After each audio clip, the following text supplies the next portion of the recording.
ओम हनुमंते नमः। जीवात्मा की अनंत यात्रा के इस भाग में हम नया शरीर कैसे बनता है इसके बारे में चर्चा करेंगे। जब नए जन्म की घटनाएं और किस तरह का शरीर चाहिए यह तय हो जाता है, शरीर बनाने के विशेषज्ञ देवतागण शरीर का सांचा बनाने में जुट जाते हैं। यह सांचा ईश्वर के पवित्र अनाहत नाद की विशेष प्रकार की तरंगों से बनाया जाता है। आपको एक बार फिर से याद दिला दें कि सृष्टि ईश्वर के अनाहत नाद से ही प्रकट हुई है। सृष्टि में जो कुछ भी है सब कुछ अनाहत नाद की तरंगों से ही बना है। जो कुछ भी सृष्टि में प्रकट होता है या आकार लेता है उसका मूल आधार प्रकाश की किरणों और तरंगों से बनता है।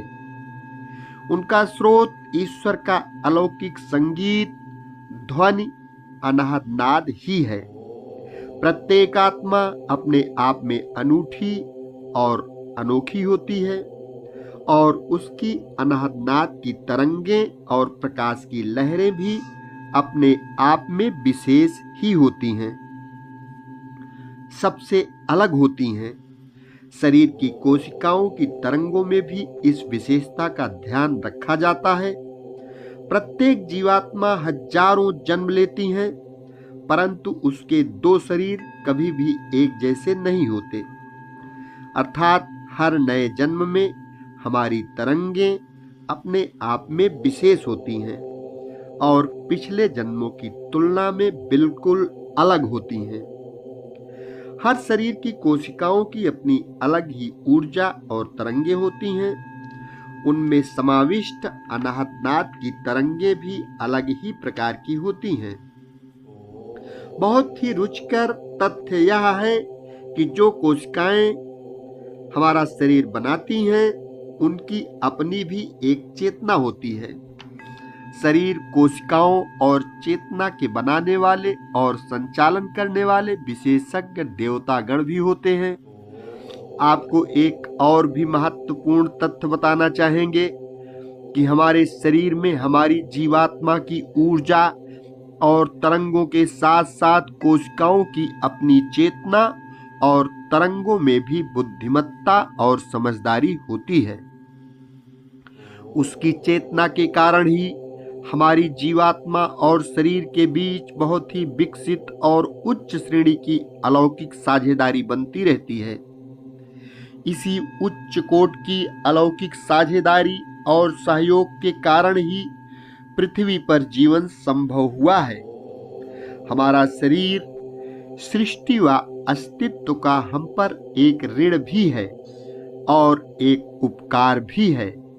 हमें अपने शरीर बनाने वाले देवतागणों और शरीर की कोशिकाओं का भी आभारी होना चाहिए। जरा सोचिए, हमारे कितने धन्य भाग्य कि हमारे शरीर की अरबों खरबों कोशिकाओं ने हमारे साथ अपनी जीवन यात्रा करने का निश्चय किया। इन कोशिकाओं ने सहयोग देकर हमारी यात्रा में साथी बनकर हम पर बहुत बड़ा उपकार किया है।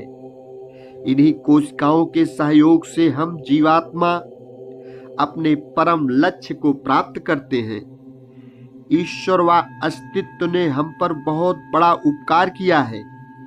इन कोशिकाओं ने हमारी यात्रा को सफल बनाने में जो सहयोग दिया अथवा उपकार किया है, हम ईश्वरमयी राह यानी सत्य का मार्ग उस पर चलकर ही इस ऋण का उपकार का आभार प्रकट कर सकते हैं। अपने शरीर का ध्यान रखना, उसकी देखभाल करना और इस वरदान का सदुपयोग करना हमारी बहुत बड़ी जिम्मेदारी है। ईश्वरमयी राह पर चलकर ईश्वरमयी जीवन जीकर हम कैसे ईश्वर के निष्काम सेवक बन सकते हैं और अपने शरीर रूपी वरदान के लिए ईश्वर को अपनी कृतज्ञता प्रकट कर सकते हैं, इसको कुछ इस तरह से समझा जा सकता है। ईश्वरमयी राह पर चलकर जैसे जैसे हमारी चेतना विकसित होती जाती है, हमारे शरीर में भी ईश्वरमयी तरंगे समाविष्ट होने लगती हैं। ईश्वरमयी तरंगों के समाविष्ट होने से कोशिकाओं की अपनी तरंगे भी ईश्वरमयी होने लगती हैं तथा कोशिकाओं की चेतना भी ऊपर उठने लगती हैं, अर्थात विकसित होने लगती हैं। ईश्वरमयी राह पर चलकर ईश्वरमयी तरंगों के प्रभाव में हम धीरे धीरे अपने आत्म स्वरूप में जागृत तथा ईश्वर से जुड़ने लगते हैं। हमारे शरीर की कोशिकाओं के अंदर ज्यादा प्रकाश भरने लगता है। हमारे शरीर की कोशिकाएं ईश्वरमयी होने लगती हैं और ज्योतिर्मय होकर सितारों की तरह झिलमिलाने लगती हैं। यहाँ आपको यह भी स्पष्ट कर दें कि सृष्टि में सिर्फ मनुष्य ही ईश्वरमयी नहीं हो रहा है, सारी सृष्टि कण कण ईश्वरमयी हो रहा है। सृष्टि में जो भी गतिशील है सब ईश्वर की तरफ बढ़ रहा है। हर बूंद व हर कण ईश्वरमयी सागर से मिलने की तड़प और तमन्ना लेकर आगे बढ़ रहा है। हमारे संत महात्मा इस तथ्य को अच्छे ढंग से समझते हैं और इसके प्रमाण भी हैं। कोशिकाएं भी ईश्वरमयी हो जाती हैं। उनके शरीर की कोशिकाएं इतनी ईश्वरमयी हो जाती हैं कि उनकी तरंगों का स्पंदन भी ईश्वरमयी तरंगों के साथ एक रूप होने लगता है। इसी कारण कई संत महात्मा ऐसे भी हैं जिनके शरीर की तरंगें इतनी ईश्वरमयी हो गईं, सूक्ष्म हो गई हैं कि वह हमको दिखाई भी नहीं देते। अर्थात उनके ईश्वर से जुड़ने के कारण उनका स्थूल शरीर भी अलौकिक और सूक्ष्म हो गया है। कई संतों की कोशिकाओं से ओम या राम राम की आवाज सुनाई देने लगती है, अर्थात अनहद नाद का संगीत सुनाई देने लगता है। कई संतों के शरीर से अलौकिक खुशबू आने लगती है। कई संत और पूर्ण जागृत पुरुष इसी शरीर में रहते हुए सूक्ष्म लोकों में भ्रमण करने लगते हैं। यह तथ्य आपको इसलिए बता रहे हैं कि आप इससे प्रेरणा लेकर अपना जीवन सार्थक कर लें।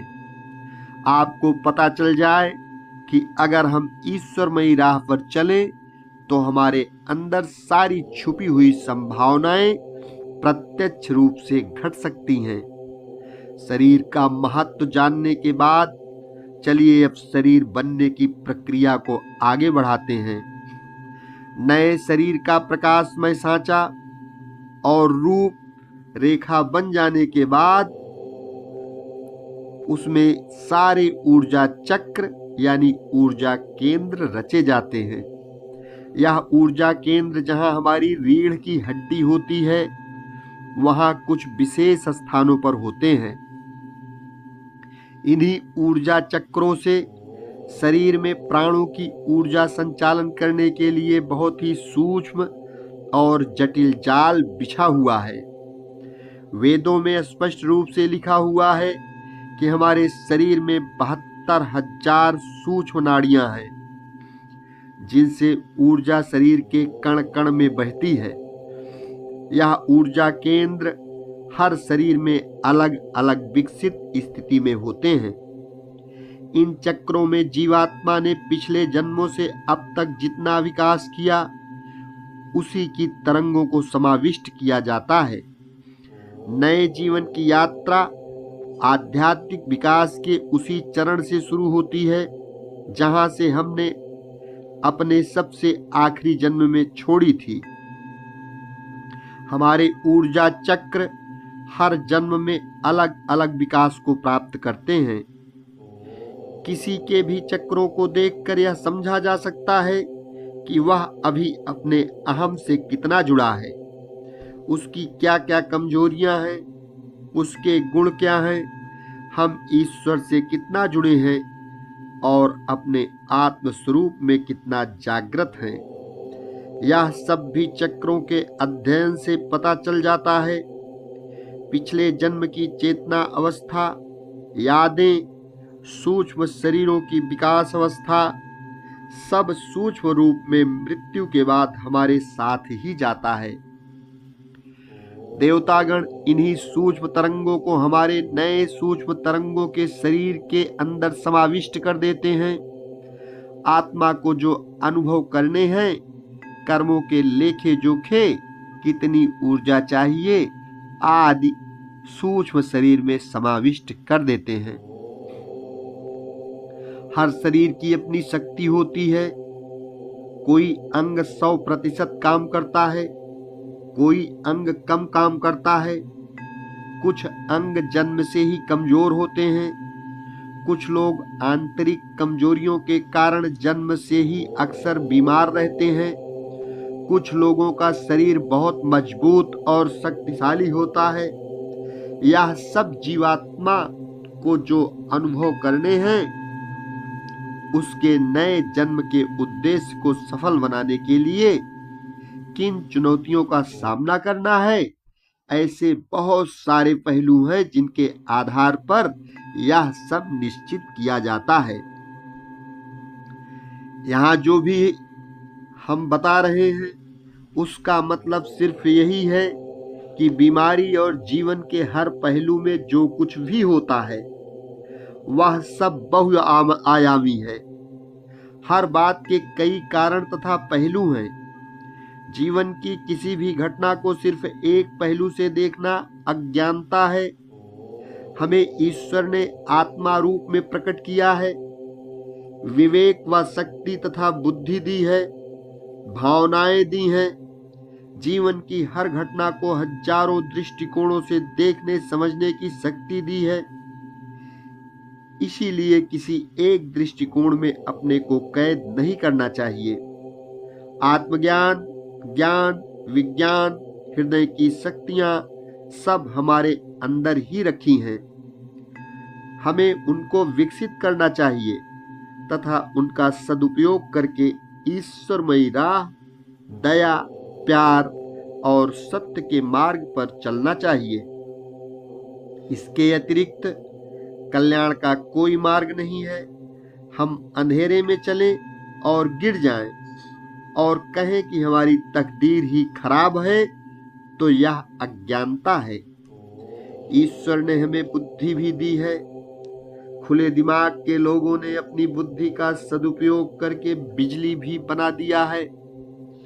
हम बत्ती जलाकर अंधेरा मिटा लें और अपने को गिरने से बचा लें।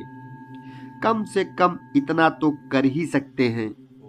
इसी तरह संत महात्माओं ने हमें अपने अंतःकरण में छिपी ईश्वरीय ज्योति का रहस्य भी बता दिया है। हम इस अलौकिक ज्योति से अपने अहम के अंधकार को पूरी तरह मिटा सकते हैं और ईश्वरीय राह पर चलकर जीवन बिता सकते हैं। ईश्वर ने जो भी समस्याएं दी हैं, कारण चाहे जो भी हो, एक बात तो निश्चित है कि उसको सुलझाने और खत्म करने के लिए हमारे अंदर बुद्धि, शक्ति और क्षमता भी रखती है। हम इस दुनिया में आए हैं, हमें अपनी हर शक्ति का प्रयोग करना चाहिए, न कि हर बात कर्मों और तकदीर से बांधकर सिर तक चादर ओढ़कर जीवन से आंखें चुरा लेनी चाहिए। कर्मों की बात ले लें या कर्मों के कारण बनी हुई तकदीर, तो क्या हमें वास्तव में इतनी बुद्धि या विवेक नहीं है कि हमें यह भी पता न चले कि शुभ कर्म क्या है और दूषित कर्म क्या है? ज्ञान और विवेक से कर्म और तकदीर भी बदले जा सकते हैं। इतना समझ लें तो हमारा जीवन खुशहाल हो जाए। एक तरफ नए शरीर बनने की यह सब तैयारियां तो सूक्ष्म लोकों में चल रही हैं, दूसरी तरफ पृथ्वी लोक पर देवतागण माता पिता की ऊर्जा और शरीर की तरंगों को रूपांतरित करने लगते हैं। फिर पिता के जिस वीर्य कण से शरीर बनता है, उसमें एक विशेष तरह की तरंगे समाविष्ट की जाती हैं। माता के शरीर में भी अंडे को विशेष तरंगों से जोड़कर तैयार किया जाता है। इसके साथ साथ वीर्य कण और अंडे को तरंगों की ऊर्जा का एक दूसरे के साथ सामंजस्य बैठाया जाता है। वीर्य कण और अंडे में समरसता तथा एक तरह की आकर्षण की तरंगे भी समाविष्ट की जाती हैं।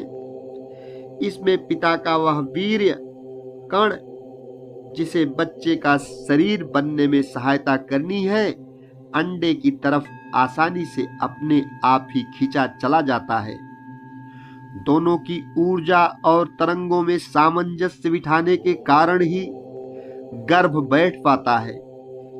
जब वीर्य कण और अंडे का संगम होता है, उस समय देवतागण एक नई ऊर्जा की तरंगे समाविष्ट करते हैं। इससे दोनों के संगम से जो नई कोशिका बनी, उसमें नई शरीर की जो तरंगों का सूक्ष्म सांचा बना था, उन तरंगों को समाविष्ट कर दिया जाता है। नई निर्मित कोशिका में नए शरीर का बीज रूप होता है। यही बीज फिर विभाजित होकर बच्चे का पूरा शरीर बनाता है। इस बीज में आत्मा के नए अनुभवों के लिए जो ऊर्जा चाहिए, वह समाविष्ट कर दी जाती है। शरीर बनाने वाले देवतागण जब तक बच्चे का जन्म नहीं हो जाता है, मां के साथ ही रहते हैं। नए शरीर के विकास में कैसी तरंगे चाहिए, कितनी ऊर्जा चाहिए, यह देवतागण आवश्यकता अनुसार समाविष्ट करते रहते हैं। शरीर के सब अंगों की अपने तरंगे भी अलग अलग होती हैं। उन्हें कितना प्रकाश, ध्वनि चाहिए, इन सब पहलुओं का पूरा ध्यान रखा जाता है। यह बहुत ही सूक्ष्म प्रक्रिया है और थोड़े से असंतुलन से नए जीवन का अस्तित्व और प्रयोजन दोनों ही खतरे में पड़ सकता है। इसीलिए समस्त देवता अपने कार्यों में बहुत ही निपुण और कुशल होते हैं तथा यह काम बहुत ही जागरूकता और सजगता से करते हैं। नए शरीर की देखभाल के साथ साथ यह देवता मां के गर्भाशय में भी आवश्यक प्रकाशमयी तरंगे और ऊर्जा समाविष्ट करते रहते हैं, क्योंकि इसी में बच्चे का नाजुक शरीर बनेगा और विकसित होगा। यह एक बहुत ही सूक्ष्म और जटिल प्रक्रिया है और इसमें बहुत ही सावधानी और उच्च श्रेणी की तैयारी की जरूरत होती है। मां के ऊर्जा चक्रों में प्राणों की जो भी ऊर्जा और कुंडलिनी शक्ति बह रही है, उसको भी संतुलित किया जाता है तथा बढ़ाया जाता है।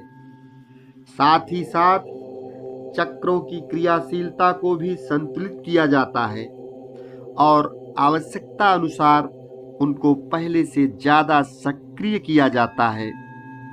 ऐसा इसलिए करना पड़ता है क्योंकि हमारे शरीर में चक्र अक्सर असंतुलित होते हैं और इसीलिए इनमें ऊर्जा का बहाव भी असंतुलित होता है। हमारे शरीर की सारी ग्रंथियां भी चक्रों से ही संचालित होती हैं। इसीलिए मां के शरीर में इनको संतुलित नहीं किया गया तो बच्चे का शरीर बनने में और गर्भ का उचित समय पूरा होने में बाधाएं आ सकती हैं। इसीलिए भी देवतागणों को बच्चे के जन्म होने तक उपस्थित रहना आवश्यक होता है। जब बच्चे का जन्म हो जाता है, देवतागण मां के शरीर को अपनी सामान्य दशा में लौटाने के लिए भी उसके चक्रों को फिर से संतुलित करते हैं। साथ ही साथ मातृत्व निभाने के लिए नई ऊर्जा और तरंगे समाविष्ट करते हैं। अधिकतर देवतागण बच्चे और मां को आशीर्वाद देकर वापस सूक्ष्म लोकों में लौट जाते हैं। मां और बच्चे की सुरक्षा के लिए 3 या 4 देवतागण साथ साथ रहते हैं। यह अक्सर 3 से 6 महीने तक रहते हैं। उसके पश्चात जीवन सामान्य रूप से चलने लगता है। एक रक्षक देवतागण आजीवन हमारे साथ रहता है। इस तरह से आपने देखा कि ईश्वर हम पर हर पल कितनी कृपा करते हैं, कितनी निष्ठा और संवेदनशीलता से सारे देवतागण अपना कार्य करते हैं और हमारा जीवन सुरक्षित करने के साथ साथ आनंद से भी भर देते हैं। ईश्वर और सारे देवतागणों को हमारा कोटि कोटि नमन और कोटि कोटि धन्यवाद। आज विज्ञान इतना आगे पहुंच चुका है, इसके बावजूद भी अभी हमारे सनातन धर्म से बहुत ही पीछे है।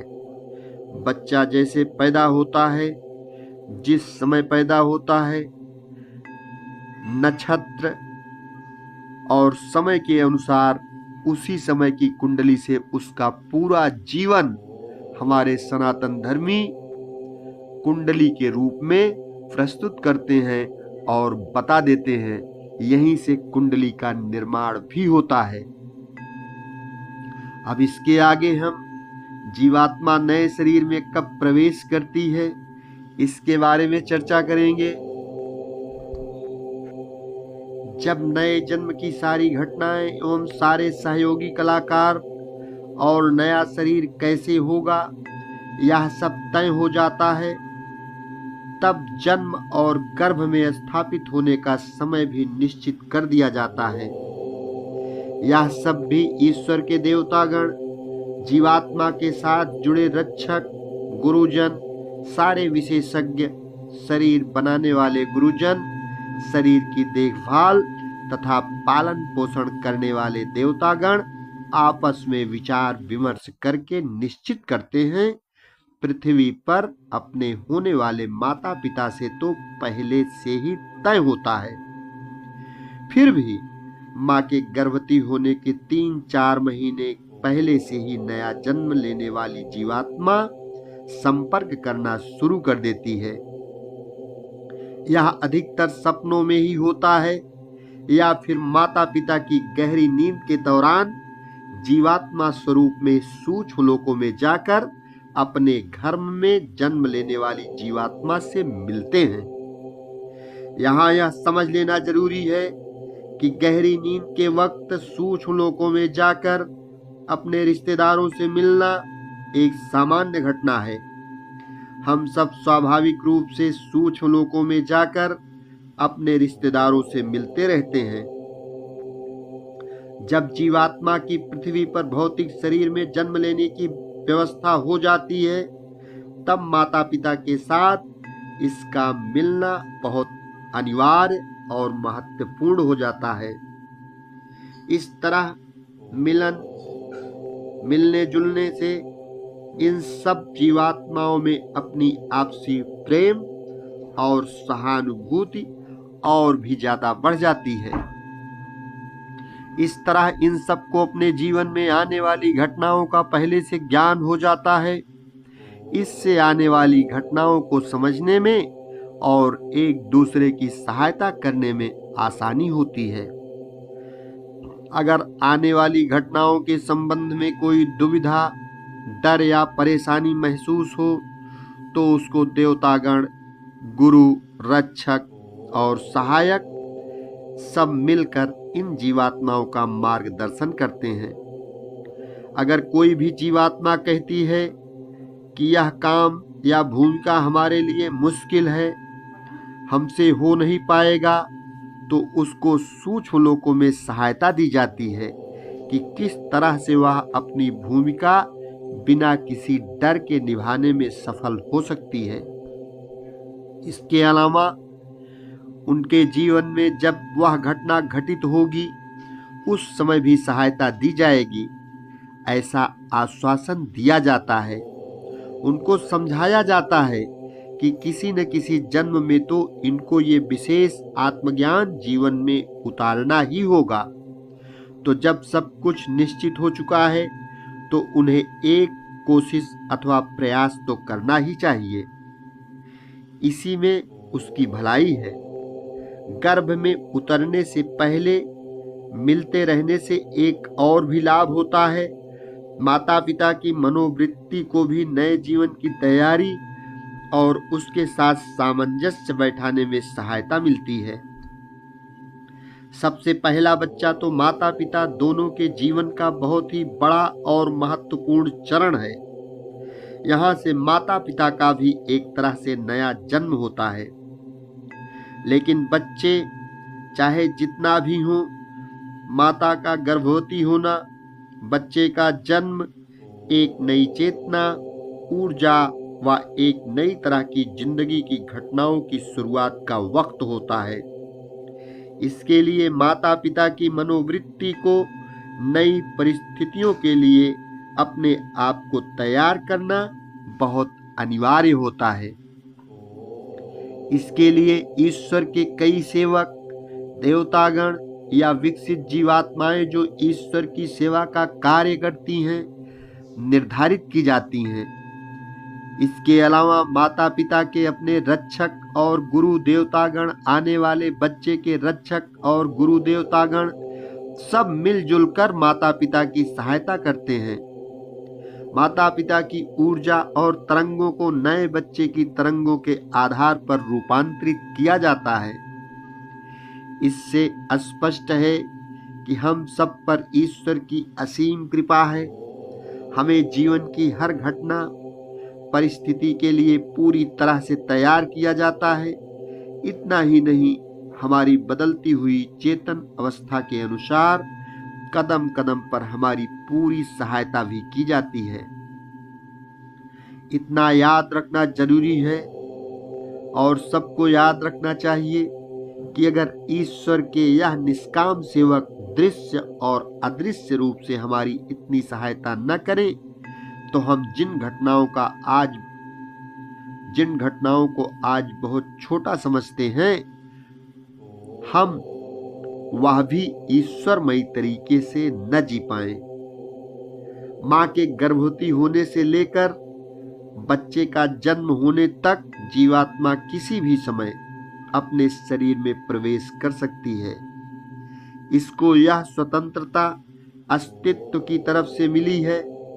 हर आत्मा के लिए शरीर में प्रवेश करने की घड़ी हर नए जन्म के लिए अलग अलग होती है। यह शुभ घड़ी जीवात्मा की चेतना के विकास के आधार पर निर्भर होती है। इसके अलावा जीवात्मा गर्भ के दौरान क्या अनुभव करना चाहती है, इसका ध्यान रखकर ही यह वक्त ग्रहों की स्थिति के अनुसार तय किया जाता है। कुछ आत्माएं देर से शरीर में प्रवेश करती हैं।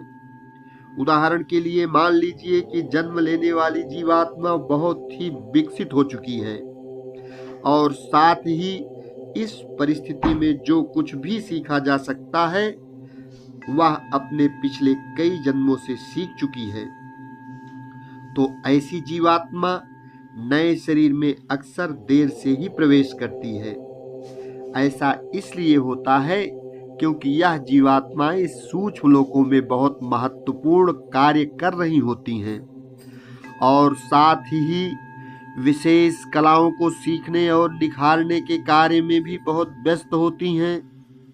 उनके लिए नए शरीर में जल्दी प्रवेश करना समय को निरर्थक ही गंवाना है।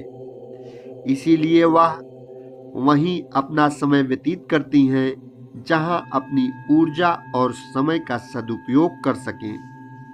यह जीवात्माएं अपने शरीर को विकसित होते तो देखती रहती हैं, परंतु मुख्य रूप से सूक्ष्म लोकों में ही रहती हैं। यह अपने माता पिता से संपर्क बनाए रखती हैं ताकि जन्म के बाद सब एक दूसरे के साथ प्रेम पूर्वक जुड़े रहें। दूसरी परिस्थिति होती है जब जीवात्मा का पृथ्वी पर जन्म लेना शुरू हुए 2-4 जन्म ही बीते हैं। वह दो तरह से प्रतिक्रिया करती है।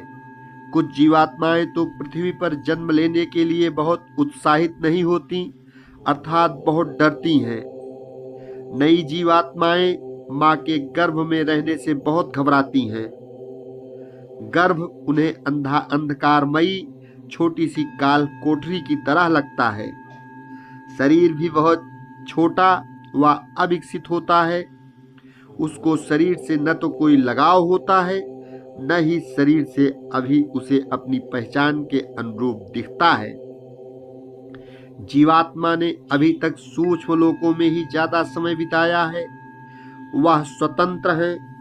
खुले आसमान में मंडराने वाली उसे गर्भ स्थान में घुटन महसूस होती है।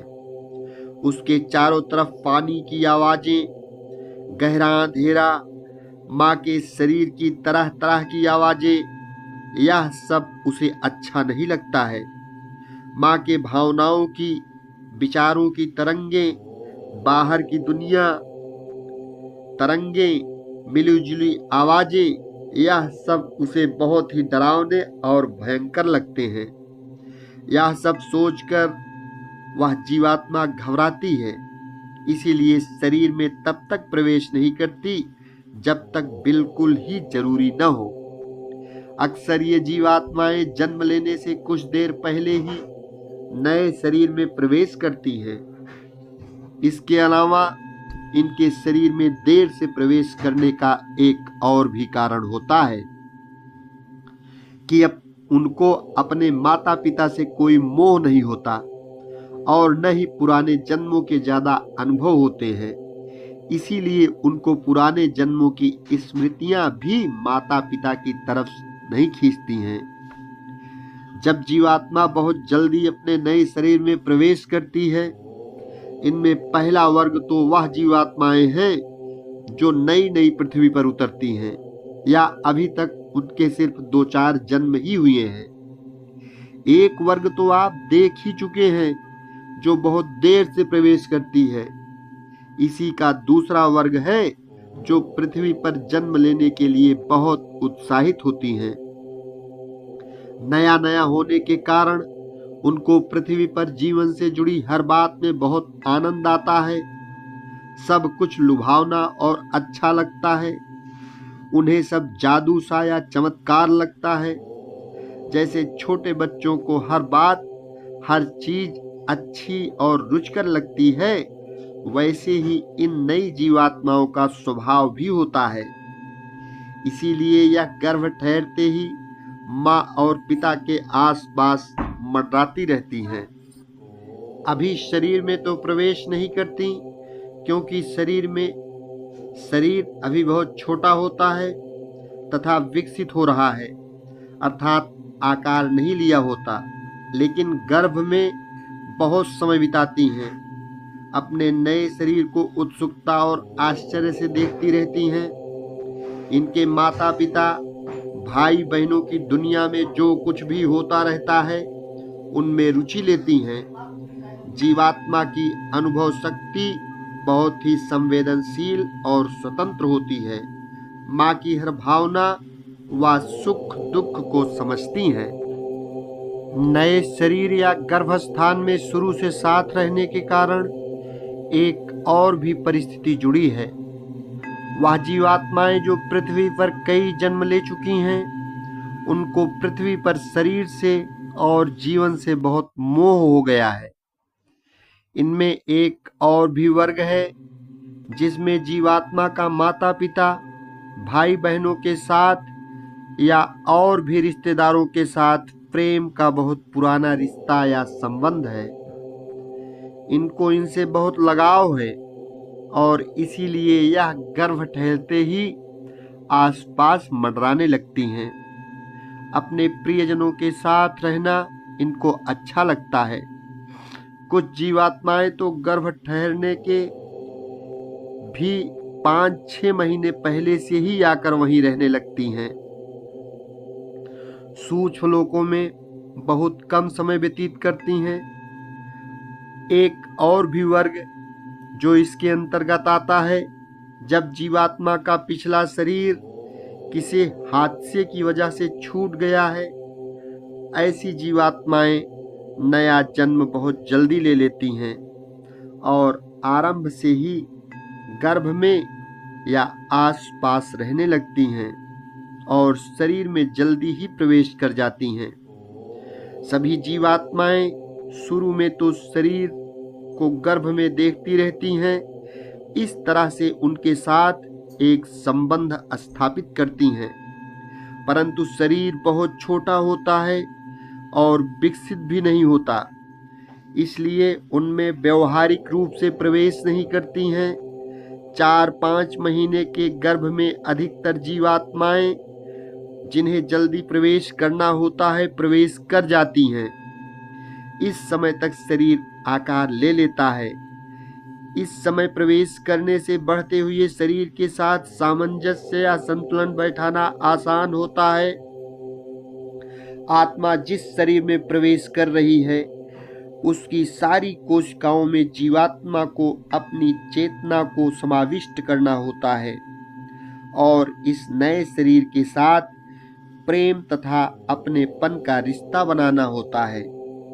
जैसे हम पहले भी बता चुके हैं कि हर जीवात्मा का शरीर में प्रवेश करने का समय अलग अलग होता है। फिर भी अगर औसत निकालें तो ज़्यादातर जीवात्माएं 4-5 महीने के गर्भ में ही प्रवेश कर जाती हैं।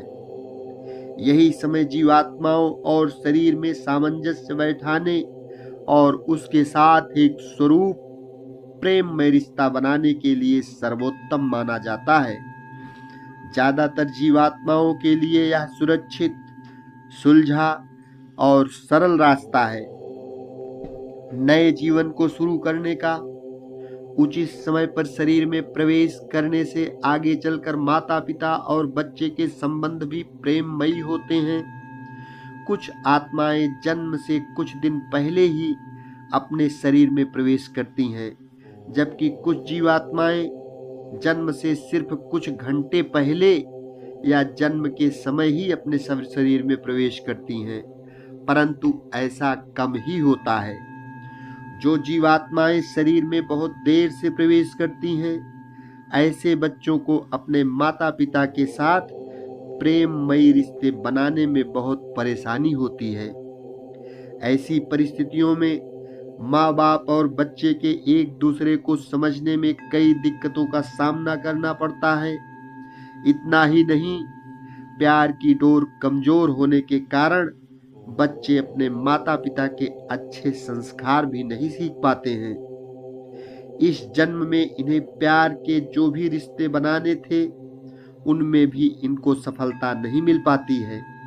माता पिता के साथ प्यार का संबंध नहीं जुड़ पाता, रिश्ता नहीं बनता। कभी कभी बच्चों की चेतना भी ठीक से विकसित नहीं हो पाती है। अक्सर ऐसे बच्चों का स्वभाव चिड़चिड़ा हो जाता है। इनका पढ़ने या किसी भी काम में मन नहीं लगता। माता पिता जो कहते हैं या ठीक उसका उल्टा ही करते हैं। ऐसे बच्चों के गलत रास्ते पर चलने और भटकने की संभावना बहुत बढ़ जाती है। यह भी याद रखना जरूरी है कि पहले जो बातें बताई गई हैं उन परिस्थितियों के और भी कई कारण हो सकते हैं। यहाँ जो कारण हम बता रहे हैं अनेक कारणों में से एक है।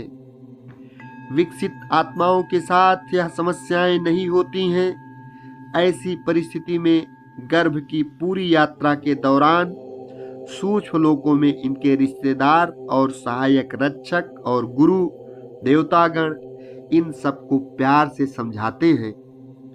तरह तरह से इनके मन में जीवन यात्रा का डर मिटाने का प्रयास करते हैं।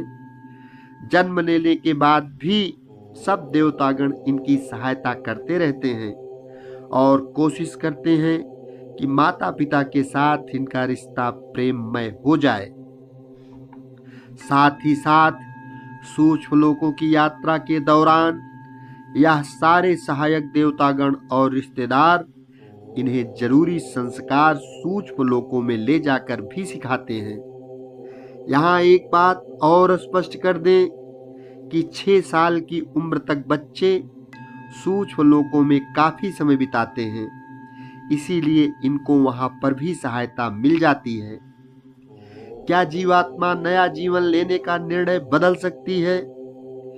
गर्भ हो जाने के बाद से जन्म होने तक जीवात्मा को पूर्ण रूप से स्वतंत्रता होती है कि वह नए जीवन में उतरने का फैसला बदल सकते हैं। जब कभी ऐसी परिस्थिति उठती है, तब शरीर बनने की प्रक्रिया से जुड़े सारे देवतागण, वह जीवात्मा स्वयं और माता पिता व उनसे जुड़े सारे देवतागण सब आपस में बैठकर विचार विमर्श करते हैं। सारे देवतागण जो किसी भी रूप में इस पूरी योजना बनाने और साकार करने में जुड़े थे, अगर उन्हें लगे कि जीवात्मा को इस जन्म को आगे बढ़ाने में कोई हानि हो सकती है, तो उसको जीवन को आगे न बढ़ाने की अनुमति दे दी जाती है। अर्थात उसको अनुमति दे दी जाती है कि जन्म नहीं लेना चाहती तो ठीक है, न ले, लेकिन उसको सहारा देकर उसका डर निकालने की पूरी कोशिश की जाती है। इसका एक कारण यह भी हो सकता है कि जीवात्मा को जो सीखना था वह बहुत कठिन है, क्योंकि उसकी मनोवृत्ति और कर्मों का भार उसकी क्षमता से बहुत ज्यादा है। इसका नया जन्म इससे जुड़े सारे लोगों के जीवन में समस्याएं खड़ी कर सकता है। सबके कल्याण के लिए गर्भ में पलते जीवन को उचित तरीके से बहुत ही संवेदनशीलता के साथ आगे न बढ़ाने का निर्णय लिया जाता है। कभी कभी ऐसा भी होता है कि इस नए जन्म में जीवात्मा जो सीखना चाहती थी वह परिस्थितियां बदल चुकी हैं, क्योंकि जन्म लेने की योजना अक्सर बहुत समय पहले ही बन जाती है और उस समय जो सबकी चेतना अवस्था होती है उसके अनुसार ही यह योजना बनती है। माता पिता जो धरती के जीवन में बहुत पहले से ही अपनी यात्रा कर रहे हैं और प्रतिपल उनके जीवन के अनुभव के साथ उनकी चेतन स्थिति भी बदलती रहती है। यहाँ पर एक बात समझ लेना जरूरी है कि हम सब अपने जीवन में जो भी योजनाएं बनाकर उतरते हैं वह पत्थर पर खिंची लकीर की तरह नहीं होते हैं। जीवन धारा तरल है, बहाव है, जीवंत है। जीवन में हर पल एक अनजाने नए पड़ाव, नए आयाम की संभावना धड़कती रहती है। कब हमारी चेतना ईश्वरमयी हो जाए, जागृत हो जाए, इसका पता ही नहीं है। कोई भी क्षण हमारे जीवन में वरदान बनकर उतर सकता है और हम जो सोच कर आए थे उससे कहीं ज्यादा जागृत अथवा चैतन्य हो सकते हैं।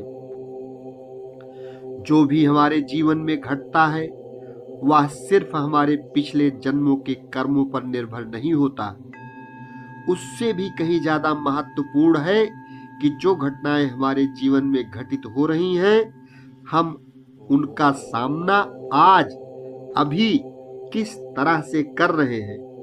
अर्थात हम अभी भी अहम से जुड़े हैं और अहम को सामने रख कर ही जीवन जी रहे हैं, या हम ईश्वरमयी राह पर चल पड़े हैं।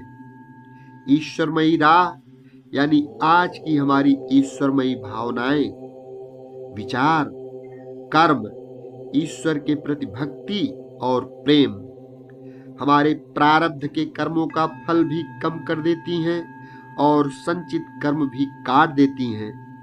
हमारी चेतना विकसित हो जाती है, हम ईश्वर के साथ घनिष्ठ रूप से जुड़ने लगते हैं और अपनी आत्मा रूप में स्थिर होने लगते हैं। हमारे जागृत होने पर हमें भविष्य में उन सब घटनाओं की जरूरत नहीं रह जाती जिनकी हम योजना बनाकर आए थे। ईश्वर आगे की घटनाएं हमारी नई विकसित जागृत चेतना के अनुसार ही ढालते हैं। हमारी तकदीर नई तरह से ढाली जाती है। ऐसी ही घटना अगर किसी माता पिता के साथ घटित होती है तो जो जीवात्मा इस परिवार में आने वाली थी उसके जीवन में प्रायोजित घटनाएं अब इन परिस्थितियों के कारण अपना महत्व खो देती हैं। साथ ही साथ माता पिता को भी जो कर्मों के ऋण इस नई जीवात्मा के साथ उतारने थे, वह भी जीवन की दशा, जीवन की दया से खत्म हो चुके होते हैं। अर्थात उनको अब से पहले प्रायोजित घटनाओं के अनुभवों की जरूरत भी नहीं हो रही होती। ऐसी परिस्थिति में सबकी सहमति से दोनों अपने पहले किए गए समझौते और कर्मों से मुक्त हो जाते हैं और फिर गर्भ आगे न बढ़े, इसके लिए क्या किया जाए, यह सबकी सहमति से ही निश्चित किया जाता है। इस घटना के लिए किसी पर भी कर्मों का कोई ऋण नहीं चढ़ता। इस समझौते से मुक्त होकर सब स्वतंत्र रूप से अपने आगे की जीवन यात्रा पर अग्रसर हो जाते हैं और जीवन सदा की तरह विकसित होता रहता है, सदैव नया, बहता हुआ, नए पड़ाव और नए क्षितिज और आयाम में ईश्वर की महिमा और गरिमा के अनुभव करता हुआ। इस तरह हमारे जीवन यात्रा का एक नया दौर शुरू हो जाता है और हम अपने परम लक्ष्य की तरफ एक नया कदम उठा लेते हैं और इन्हीं जीवात्मा के अनुसार, समय के अनुसार ही पूरा जीवन जातक अपना जीता है। इस प्रकार से परिवर्तन की जो उम्मीद बनती है, जो संभावना बनती है, वो सिर्फ नाम जप से आसानी से बदली जा सकती है। ओम हनुमंते नमः। शेष अगले भाग में।